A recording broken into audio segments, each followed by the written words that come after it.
কালি ৰাতি সপোনত জুবিন দা আহিছিল। জুবিন দাক দেখিছা? বিদ্যা মোৰ লগত ঢেৰ সময় কথা পাতিছে, মানুহৰ কথা পাতিছে, মোক খবৰো লৈছে, গছৰ কথা পাতিছে, গান গাই শুনাইছে। তাৰপিছত জুবিন দাই মোক সুধিছে, তহঁতে বাৰু মোক পাহৰি গৈছ নেকি বাৰু? মই কৈছো আমি আপোনাক নাপাহৰিছো দাদা।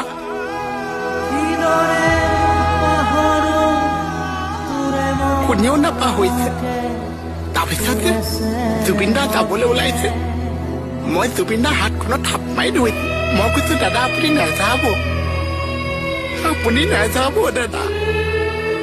জুবিন দাই ধুনীয়াকে হাঁহি এটা মাৰি কৈছে, মাজে মাজে মই আহি থাকিম, তহঁতে বেছি চিন্তা কৰি নাথাকিবি। জুবিন দালে বহুত মনত পৰিছে অসমত, বহুত মনত পৰিছে।